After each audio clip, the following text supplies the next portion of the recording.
نہیں کرنا۔ دو چیزوں کے دامن کو مضبوطی سے تھامنے کی تلقین کی۔ کہا اگر ان کو تھام لوگے میں ضمانت دیتا ہوں تم کبھی بھی گمراہ نہیں۔ میرے حضور نے تو ضمانت دی کہ تم کبھی بھی گمراہ نہیں ہوگے۔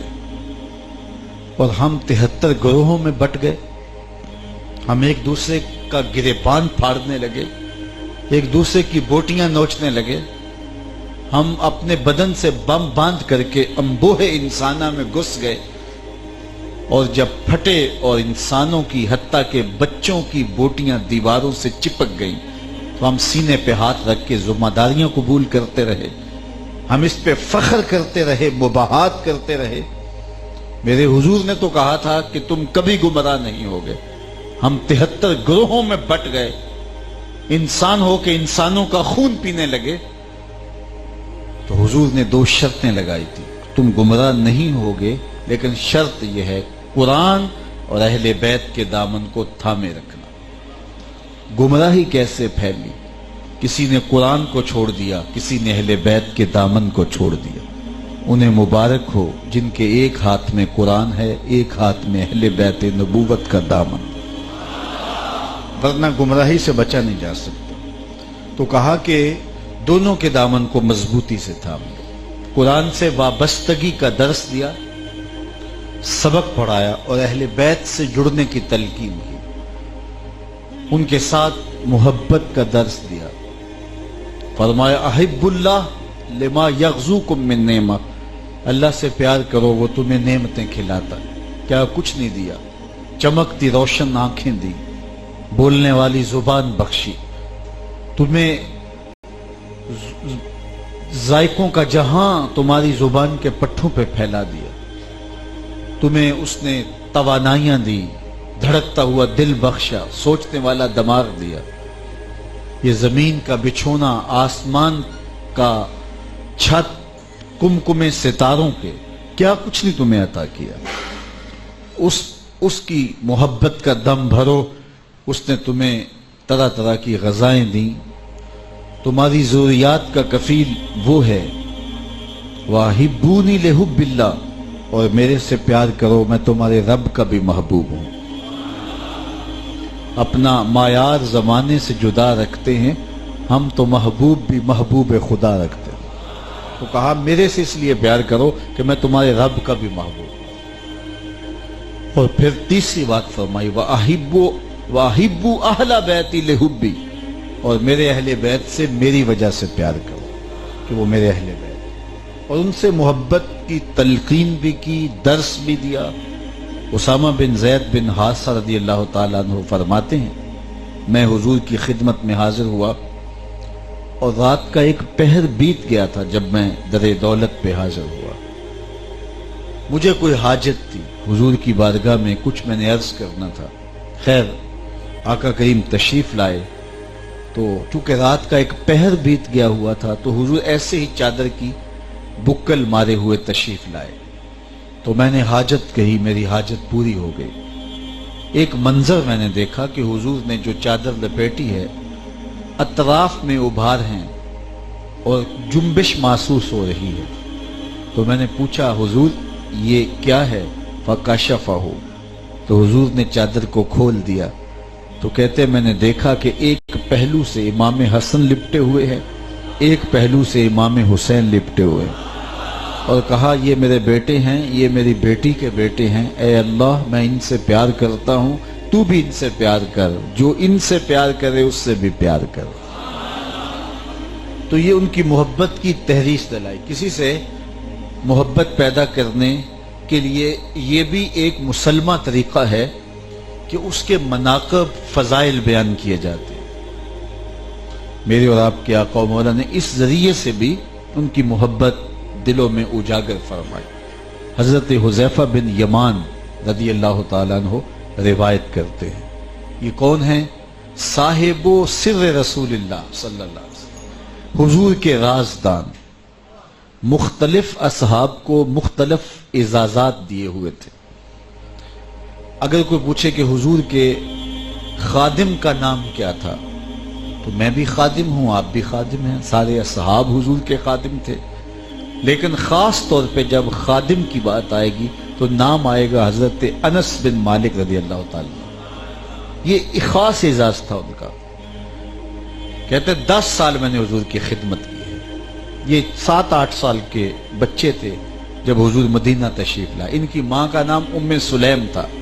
انہوں نے بازو سے پکڑا اپنے بیٹے کو، حضور کی خدمت میں لے آئے اور کہا کہ حضور یہ آپ کی نوکری کیا کرے گا۔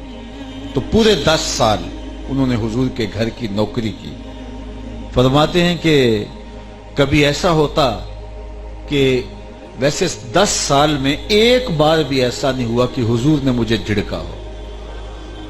اللہ اکبر، ایک بار بھی کہتے ہیں ایسا نہیں ہوا کہ حضور نے مجھے جھڑکا ہو۔ ہاں کبھی ایسا ہوتا کہ مجھ سے کوئی برتن ٹوٹ جاتا تو ازواج مطہرات میں سے کسی کی طبیعت پر شاک گزرتا۔ عورتوں کو ذرا ان چیزوں کا بڑا خیال ہوتا ہے، برتن ٹوٹ جائے تو عورتیں اور کچھ نہ ہو تو کہتی ہیں سیٹ خراب ہو گیا، تو کہتی ہیں کہ حضور فرمایا کہ حضرت انس فرماتے ہیں جب کوئی برتن ٹوٹ جاتا تو کسی کے ماتھے پہ شکن آنے لگتی اور وہ مجھے کچھ کہنے لگتی، کوئی بھی زوجہ محترمہ حضور کی امہات المومنین میں سے، تو حضور پہلے ارشاد فرما دیتے اس برتن کی عمر ہی اتنی تھی اور پوری ہو گئی۔ تو کہا کہ پھر وہ بھی کچھ نہ کہتی، تو نہ کبھی گھر والوں نے مجھے کچھ کہا نہ کبھی حضور نے مجھے کچھ کہا۔ 10 سال میں نے حضور کی نوکری کی۔ ایک صحابی تھے، جب حضور کہیں تشریف لے جاتے ساتھ چلتے، حضور نالین اتارتے تو وہ حضور کے نالین تھام لیتے۔ انہیں کہا گیا صاحب النالین، حضور کے جوڑے اٹھانے والا۔ ایک حضور کا تکیہ اٹھاتے صاحب الوسادہ کہلائے گئے۔ یہ حضرت حذیفہ بن یمان حضور کے رازدان تھے، جب کوئی راز کی بات کرنا ہوتی حضور ان کے کان میں کرتے۔ مسجد نبوی سے کچھ فاصلے پہ گھر تھا، دن کی نمازوں میں تو حاضری ہو جاتی، لیکن والدہ بیمار بھی تھیں، بوڑھی بھی تھیں، تو ان کو چھوڑ کر کے یہاں آنا مشکل تھا، لیکن ان کی شدید آرزو تھی کہ میں حضور کے پیچھے جہری نمازیں پڑھوں تاکہ حضور کی تلاوت سننے کا لطف نصیب ہو۔ کوئی اچھا قرآن پڑھنے والا ہو تو لوگ دور دور سے پہنچتے ہیں، تو یار جب صاحب قرآن خود قرآن پڑھتے ہوں گے تو پھر رنگ کیا ہوتا ہوگا، نزول وحی کا سما ہوتا۔ تو حذیفہ رضی اللہ تعالیٰ عنہ کہتے ہیں میری آرزو بڑی تھی، لیکن ماں کا بڑھاپا آڑے آتا۔ ایک دن میں نے ماں کو لالچ دیا، میں نے کہا امی اگر آپ اجازت دیں تو میں حضور کی خدمت میں مغرب کی نماز پڑھتا ہوں، پھر آپ کے لیے اور اپنے لیے مغفرت کی دعا کرواؤں گا۔ لالچ اتنی اچھی تھی، ماں نے کہا جا پتر میں اجازت دیتی ہوں۔ میں یہ شرط طے کر کے ماں سے حضور کی خدمت میں آ گیا، مغرب کی نماز پڑھی، سلام پھرا، تو میری آرزو تھی کہ کوئی موقع لمحہ مل جائے تو میں عرض کروں حضور میرے لیے اور میری ماں کے لیے مغفرت کی دعا کر دیجئے، لیکن حضور ایسا مشغول رہے اوراد و وظائف میں، نوافل میں، کہ مجھے موقع نہ مل پایا، حتیٰ کہ عشاء کی اذان پکاری جانے لگی۔ حضور مصلی پہ آئے، نماز پڑھائی، سلام پھرا، تو میرے دل میں تھا کہ ایک نماز کی چھٹی لے کر آیا، نمازیں بھی 2 ہو گئی۔ حضور ماں نے جاتے ہی پوچھنا ہے حضور سے دعا کروائی تھی میرے لیے اور اپنے لیے مغفرت کی، تو کیا جواب دوں گا، جبکہ چھٹی بھی شرط پہ ملی تھی۔ اسی اثناء میں حضور اٹھے، میں سوچ رہا تھا، حضور اٹھے اور کاشانہ انور کی طرف چل دیے۔ جن لوگوں نے مسجد نبوی کی زیارت کی ہے ان کی نگاہوں میں تو سارا نقشہ آ گیا ہوگا کہ مصلی رسول صلی اللہ علیہ وآلہ وسلم سے حجرہ عائشہ کا فاصلہ ہی کتنا ہے، اور جنہوں نے یہ منظر نہیں دیکھا آج کی مجلس میں ان کے نام میری دعا ہے وہ اڑ کے مدینے چلے جائیں۔ سچی بات ہے، جس نے مدینہ نہیں دیکھا اس نے کچھ بھی نہیں دیکھا۔ جنہوں ویکھ کے اکھیاں ٹھر دیاں نے، جنہوں ویکھ کے ٹھردا سینہ ہے، ربا تیری ساری خدائی وچوں بس اکو شہر مدینہ۔ تو تھوڑا فاصلہ ہے، حضور چل دیے۔ اب یہ سوچ رہے تھے کہ ماں کو کیا جواب دوں گا، ایک نماز گزری دوسری بھی گزر گئی، چھٹی ایک نماز کی لی تھی، نمازیں بھی 2 ہو گئی۔ ماں نے جاتے ہی پوچھنا ہے حضور سے میرے لیے اپنے لیے مغفرت کی دعا کروائی تھی۔ یہ سوچ رہے تھے کہ حضور جا رہے ہیں، تو یہ بھی حضور کے پیچھے چل پڑے۔ غیر ارادی طور پہ رفتار تیز ہو گئی، رفتار تیز ہوئی تو قدموں کی آہٹ بھی پیدا ہو گئی۔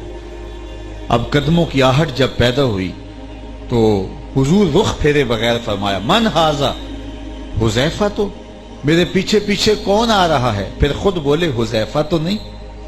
اب ان کا دل دھڑک رہا تھا کہ 2 لمحے مل جائیں اور میں عرض کروں حضور میرے لیے میری ماں کے لیے مغفرت کی دعا کر دیجئے، تو یہ پیچھے پیچھے چل رہے تھے۔ حضور نے فرمایا من ھذا، حذیفہ تو میرے پیچھے پیچھے کون ہے؟ حذیفہ تو نہیں؟ قل تو نام، میں نے کہا جی جی حضور میں حذیفہ ہوں۔ تو فرمایا ما حاجتوں کا غفر اللہ لکا ولأمک، اللہ تجھے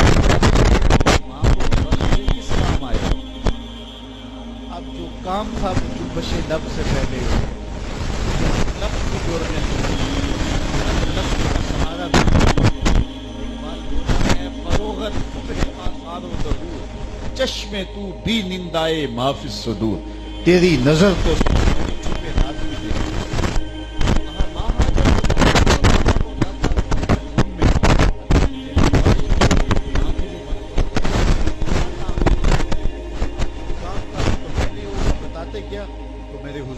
وقفہ سکوت توڑتے ہوئے فرمایا حذیفہ سنو، ابھی ابھی میرے پاس ایک فرشتہ آیا ہے جو اس سے قبل دھرتی پہ پہلے کبھی آیا نہیں، آج پہلی بار آیا ہے اور اللہ سے اجازت لے کے 2 کام کرنے آیا ہے۔ ایک تو مجھے سلام کرنے آیا ہے، لوگوں کو حضور کی بارگاہ میں سلام کرنے سے نہ روکو، کچھ لوگوں کی زندگی کا عجیب میں کہتا ہوں پوری کائنات کا دل دھڑکتا ہے حضور کو سلام کیا جائے، یہ سعادت پائی جائے۔ حضرت یعلا بن مرہ کہتے ہیں کہ ہم کسی غزوے سے واپس آ رہے تھے، راستے میں پڑاؤ ہوا تو سارے لوگ سو گئے، میری ذمہ داری یہ تھی کہ تلوار لیے میں حضور علیہ السلام کا پہرا دینے کے لیے کھڑا ہوا۔ تو میں نے کیا منظر دیکھا کہ دور صحرا میں ایک درخت تھا، وہ جنبش کرنے لگا، ہلنے لگا، پھر اپنی جگہ سے اکھڑا اور شاخوں کے بل اپنے آپ کو گھسیٹتا ہوا میرے برابر آ کے کھڑا نہیں ہو جاتا اور جھومنے لگ جاتا ہے۔ میرے لیے حیرت کا سما تھا۔ خیر تھوڑی دیر کے بعد واپس شاخوں کو گھسیٹتا ہوا واپس گیا اور جہاں سے اکھڑا تھا وہیں جا کے نصب ہو گیا۔ جب حضور بیدار ہوئے تو سلام عرض کرنے کے بعد جب سب سے پہلی بات میں نے حضور سے کی تو وہ یہی تھی، میں نے کہا حضور وہ سامنے والا جو درخت ہے نا، ابھی تھوڑی دیر اپنی جگہ سے اکھڑا تھا، شاخوں کے بل اپنے آپ کو گھسیٹتے ہوئے یہاں آ کھڑا ہوا، پھر واپس جا کے وہیں نصب ہو گیا۔ تو میرے حضور نے حیرت کا اظہار نہیں کیا کہ کوئی آندھی آئی تھی، کیا ماجرا ہوا، میں تو سویا تھا، کیا حقیقت ہے، سناؤ تفصیل، کچھ نہیں پوچھا، زیر لب مسکرائے اور فرمایا ھذہ شجرۃ استاذنت ربھا، یعلا بن مرہ یہ ایک درخت ہے جس نے رب سے اجازت مانگی تھی، مالک تیرا محبوب نیڑے آیا ہے، سلام نہ کر رہا ہوں، فآذن لہا، رب نے اجازت دے دی تھی، یہ مجھے سلام کرنے آیا تھا۔ تو کائنات کا کلیجہ دھڑکتا ہے کہ ان کو سلام پیش کیا جائے۔ اللہ اکبر۔ تو کہا کہ ایک تو یہ مجھے سلام کرنے آیا فرشتہ اللہ سے اجازت لے کے، اور دوسرا مجھے خوشخبری دینے آیا ہے، اور وہ یہ کہ آپ کی بیٹی فاطمہ جنتی عورتوں کی سردار ہے اور حسن اور حسین جنتی جوانوں کے سردار۔ تو ان کے مناقب بیان کیے، ان کے فضائل بیان کیے۔ حضرت شداد بن ہاد رضی اللہ تعالیٰ عنہ کے بیٹے حضرت عبداللہ بن شداد بیان کرتے ہیں، کہتے ہیں کہ ایک دن میرے والد مجھ سے بیان کیا کہ ایک دن حضور تشریف لائے تو حضور کے ساتھ حضور کے نواسے بھی تھے، تو آقا کریم علیہ السلام نماز پڑھنے کے لیے کھڑے ہوئے، نماز کھڑی ہو گئی، ہم بھی حضور کے پیچھے کھڑے تھے۔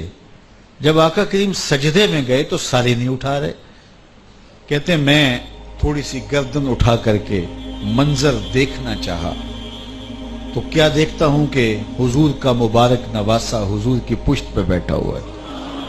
خیر جب سلام پھرا تو صحابہ جو موجود تھے انہوں نے عرض کی حضور ہمیں یوں لگا کہ امر الہی آ گیا ہے، یعنی آپ کا وصال ہو گیا یا پھر نزول وحی ہونے لگا ہے، لیکن یہ کیا ماجرا ہوا؟ انہوں نے حضور سے پوچھا تو آقا کریم علیہ السلام نے فرمایا کہ میرا بیٹا میری پشت پہ بیٹھا تھا، اس کی دلجوئی کے لیے آقا کریم سجدے کو طول دے رہے ہیں۔ اللہ اکبر۔ اب میں اس جملے کو کہاں لے جاؤں؟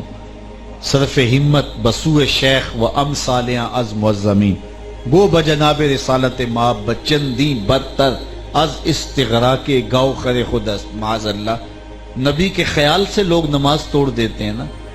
میں فتویٰ پوچھتا ہوں کہ جب حضرت نبی اکرم سجدے میں تھے، حسین ابن علی پشت پہ بیٹھے تھے، فتویٰ دو حضور کی نماز ہوئی ہے کہ نہیں ہوئی؟ اور اگر نبی کے خیال میں امتی ہو تو نبی کی نماز میں فرق نہیں پڑتا، تو امتی کے خیال میں نبی ہو تو پھر فرق کیسے پڑے گا؟ تو سجدے کو حضور طول دے دیا. اللہ اکبر. کبھی ایسا ہوا کہ حضور منبر پہ بیٹھے ہیں اور یہ دونوں شہزادے حجرہ فاطمہ سے نکلتے ہیں، سرخ رنگ کے جوڑے زیب تن کیے ہوئے ہیں، کبھی گرتے ہیں کبھی سنبھلتے ہیں. حضور منبر سے اٹھ کے ان کو لینے کے لیے چلے گئے. اللہ اکبر.